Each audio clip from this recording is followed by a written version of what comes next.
1 साल खुद को दो, 1 साल राम की तरह तुम्हें जंगल जाना पड़ेगा। यूपीएससी वही है, कट ऑफ फ्रॉम एवरीवन। पता क्यों? Because throughout the day you have to think. Thinking is digestion. आप क्लास से बाहर निकले, आपके दोस्त मिल गए जो कॉर्पोरेट सेक्टर में काम करते हैं, अरे बोले आओ बेटा कोचिंग करा है, कलेक्टर बन के आए। आप बैठ गए उनके साथ 2 घंटा, आप जो पढ़ के गए थे वो वॉश आउट हो गया, खत्म, कुछ भी याद नहीं। अब आईएएस बनना है तो जंगल में रहना पड़ेगा 1 साल के लिए, कोई ऑप्शन नहीं है सर, आई नहीं, there is no other option.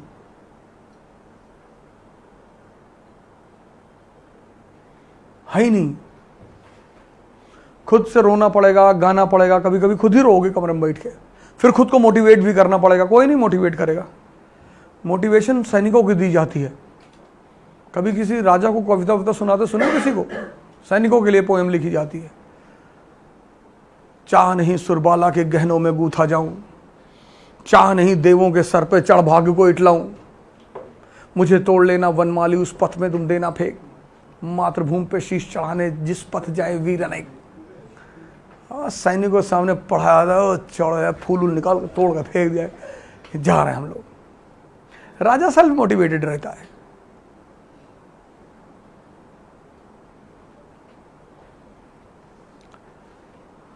तुम्हें 1 साल भूल जाना पड़ेगा कि ये दुनिया, और कोई तुम्हें नहीं छोड़ा है। तुम चिंता मत करो। If your friend gives you a call कि तुम मेरे शादी में नहीं आओगे तो मैं शादी नहीं करूंगा, मत कर। कोई करके दिखाए तो जाने। संडे को पार्टी आ जाना, कोई 1 साल के लिए। और ये मत बताओ कि मैं पढ़ रहा हूं, ये भी गलती मत करना। हाँ, कहना मैं मां बगुला मुखी की साधना कर रहा हूं, उल्टी सीधे हरकत किया करो। शमशान जाके आदमी की हड्डी खरीद लो तो बांध के कपड़े में लटका लो, आगे के बाल छोटे कर लो, थोड़ा पीछे बड़े कर लो, और काला टीका उका लगा के पूरा डरावनी सी आंखें एकदम बना के। ये मत बताना इसकी तैयारी कर रहे तो तुमको बहुत परेशान करेंगे सब, खुद ही तुमको अवॉइड करेंगे उल्टा सीधा देख के। पेड़ पे खड़े होकर चिल्ला रहे नीचे उतर। किसको उतार रहे भैया? बोले आत्मा आए पिछले 400 साल से बैठे, एक शीशी लेके खड़े हो गए, चल नीचे। मन लोगों को लगना चाहिए कि तुम अब उनके काम के नहीं रहे।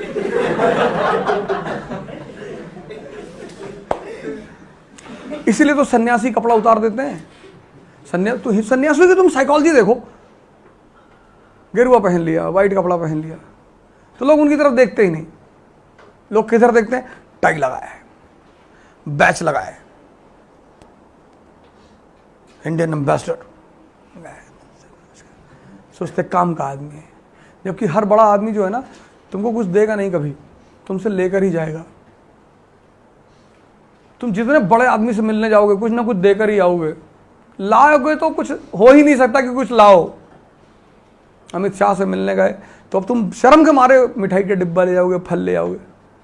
वो तुम्हारे साथ 1 मिनट बैठा रहेगा, महाराष्ट्र से गन्ना लाओ, नहीं सर आपके दर्शन हो गए, भगवान के दर्शन हो गए ना, भगवान के दर्शन, निकल। और तुम बाहर आके बड़ा प्रवचन करोगे कि अमित शाह जी के पास गए थे, कंधे पे हाथ रखे हमारे, ऐसे ऐसे 2 बार किए। लेकिन तुम उस सन्यासी को सड़क पे गुजरता हुआ देखोगे ना, वो तुम्हें बहुत कुछ देके जा सकता है, लेकिन तुम उसको 1 रुपया नहीं दोगे।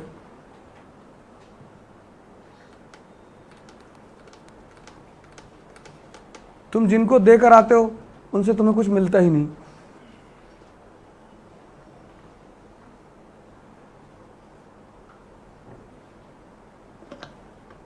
ताकत का यही तो नियम है।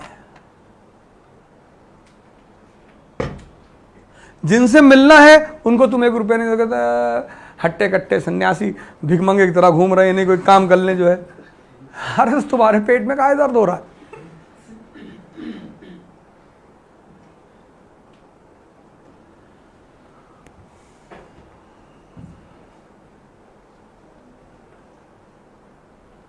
हम सीपी में खड़े थे दिल्ली में, मैं गाड़ी चला था तो वहाँ सब भिखमंगे आ जाते हैं, भैया हमने कहा यार है नहीं यार भाई, अब भिखारी हो एकदम से, तो मेरे एक दोस्त बगल में बैठे थे, कहे कि ये सब रैकेट चला रहे हैं। तो उन्होंने उससे कहा कि काम क्यों नहीं कर लेते तू? बोले उतर आ गाड़ी से, तेरी सैलरी से 2 गुना ज्यादा दूंगा, आजा। हमने क्या जरूरत थी बोलने की, वो जॉब कर रहा है अपना, उसमें तुम काहे पेनिट्रेट कर गए? बड़ा आए, उसका ही बिजनेस है, एम्प्लॉयमेंट है उसकी। इतना आसान है किसी के सामने हाथ फैलाना, और वो भी जब वो तुमसे कह रहा आगे बढ़ आगे बढ़, तब भी तुम कह रहे हो कि 1 ही रुपया दे दो। ये टैलेंट है, तुम करके देखो आज जाके। अगर तुमसे कोई कह देगा आगे बढ़ो, तुमको गुस्सा आ जाएगा, दिमाग खराब करना। तुम जाओ मैनेजमेंट से कह दो कि हमारी 2000 रुपये फीस कम कर दो, मैनेजमेंट आगे बढ़ा, तुम कल से आओगे नहीं यहाँ पे, तुम्हारे ईगो को हर्ट हो जाएगा कि 2000 कमरे में कह रहे आगे बढ़ो। उनका टैलेंट देखो तुम, खड़े हैं वो, इसका पैसा लेते हैं टैलेंट का, जो तुम्हारे पास नहीं है। मुंह बनाते हैं, रोते हैं, सब आर्ट है। उसी मुंह बनाने रोने पे तो शाहरुख खान को दे आते हो 300 रुपया पिक्चर में, वो भी तो यही करता है, हकला दिया। भिखारी भी हकला देता कि भैया गले में प्रॉब्लम है, तो वो भी तो वही टैलेंट दिखा रहा है, लेकिन चूंकि बड़े पर्दे पे नहीं है इसलिए तुम लोड नहीं लेते उसका। तुम कभी ऑफ द सीन भिखारी को देखो, जब वो भीख मांग के वापस जाके बैठ जाता है, तब उसको देखो, तुम बिलीव ही नहीं कर पाओगे यही आदमी था। कार्ड वार्ड निकाल के बाजी 50,000 मेरा भी, 50,000। जुआ खेलते हैं 5-5, 10-10 लाख रुपए का, ब्याज पे पैसा बांटते हैं, ब्याज चल रहा होता सबका। तो फिर हम लोग आज से शुरू करेंगे पहला चैप्टर। शुरू करिए, लिखिए।